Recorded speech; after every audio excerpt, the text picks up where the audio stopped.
What's going on, YouTube? It's your boy Corruption back again, this time with some Destiny overview, gameplay, a little bit of everything. I just recently picked this up the Thursday, so only about 2 days ago now, and I've played it just for basically those 2 days. And I did do the beta when it was in effect earlier within the year, and I didn't mind the game too bad. It wasn't what I was expecting, and I know that was the biggest problem with a lot of people, was that this was not what they were expecting.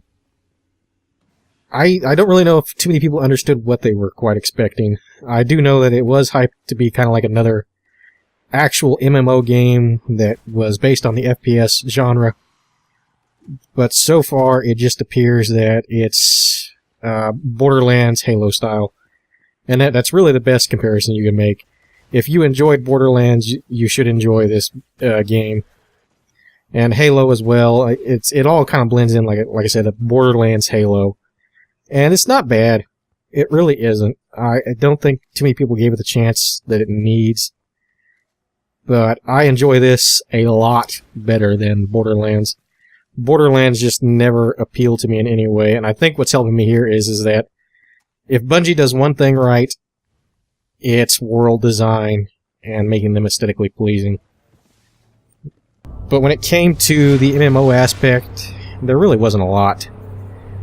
Most places that you would go into, it's either 4 to 8 players. Here we're in the main area, the tower, which is the main hub, whereas the only place you'll see yourself in like a third-person mode, able to interact with the other players, and there are some keybinds on your directional pad for like waving and bowing or sitting down, things like that. It really doesn't have much of a life to it. It's nothing like going into Orgrimmar in Warcraft, you know, where you see hundreds of players just sitting around this main hub and then just leaving to go explore somewhere. And usually there's anywhere between like 4 to 8 people. I think the most I've seen was 12 at the main hub. Now, the bulk of your game, you end up instancing into a different area to basically do your quests, and I don't know, it's pretty cool as a shooter, but I don't think that this was what anybody was expecting when they announced the MMO part. I think a lot of people were hoping it was going to do something kind of like how Firefall did, where it was all just one big open world, and you went around to your different areas. But we kind of knew it was going to have to instance around when you got different planets involved. And I'm not even certain what all the other planets are. I know Mars is one. I think Mercury is another. Right now, I've only got access to Earth and the Moon.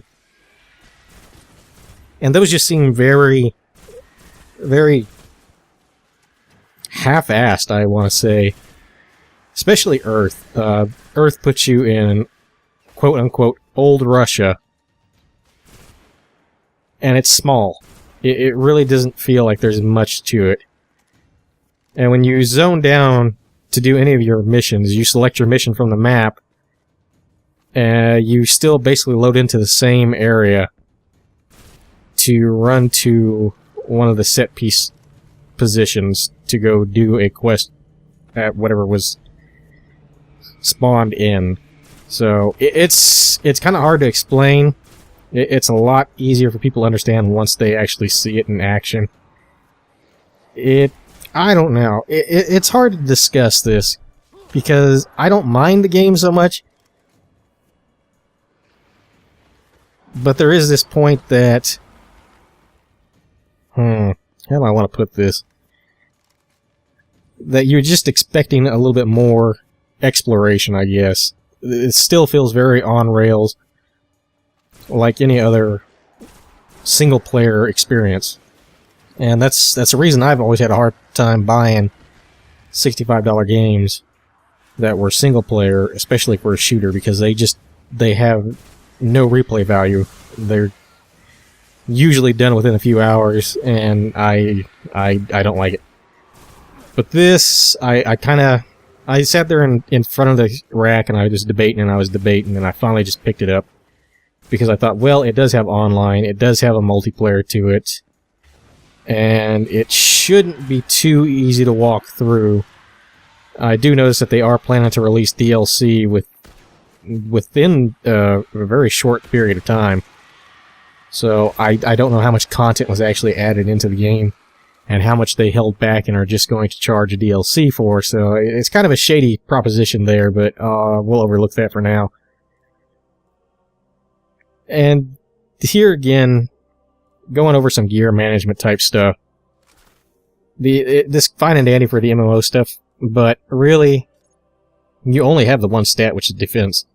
I did notice that there is something that plus strength, but I never really figured out what any of that was for. Really, if you were going to do an MMO, you do have different stats to build into so that your gear can min-max into a build that's suited for your playstyle. Really, here all you've got is defense, and the bigger number really just means a whole lot of nothing. This was only one of my biggest gripes, especially being on a PlayStation 4, is the load time getting from one space to another. You go from the map, and you select an area, and then you launch, and then you go into your... It sits and loads for a bit, and then it goes into this next screen, which is basically your ship going into a warp drive, which is essentially now your new loading screen. So you basically load it into a load screen. So I don't know if this was a yo dog, I heard you like load screen type things, but yeah, it's kind of annoying, and I kind of left this in just to show you how long it can take to actually just load into like the main hub. It's a pain in the ass, but you know, it's whatever. It does look nice, I will give it that, but it's still a while. Now, as far as action and combat go, I really enjoy it. Actually, I think that's the only thing that's kept me going so far, is that I actually do enjoy a lot of the fights that they've gotten. Like I said, I did enjoy what Bungie did with the environments. It just looks amazing, especially your outside stuff with the space skies and everything, your planets in the orbit, and when the ships and everything phase into light speed and they're going to drop minions down on you. It just all looks amazing. And I'm not one for, you know, graphics or everything, but in this case, they didn't hurt. They really did a good job with it, and the gameplay is still fairly solid. If even they follow the formula of Borderlands, which I don't know if anybody really knows my distaste for Borderlands. I always thought it was kind of a bad game. I've played them both, but I didn't like the way that it was set up. I didn't like the weapons, and the controversy back then with that was that the weapons were kind of touted as being totally customizable.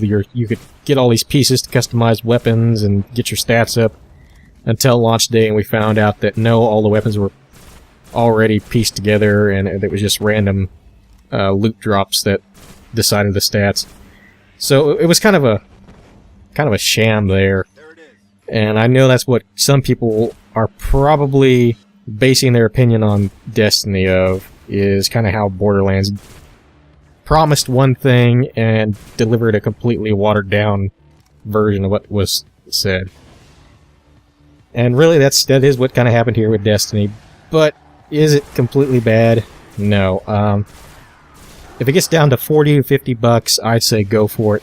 It kind of stung a bit actually paying $65 for this, especially for a physical copy, but what are you going to do? I'm going to cut it there for now. I got more videos planned for Destiny. I'm hoping you guys enjoyed this, if it was just a quick little overview to see if you wanted to pick up the game or not. But anyways, I hope you enjoy. Take care, y'all. I'm out.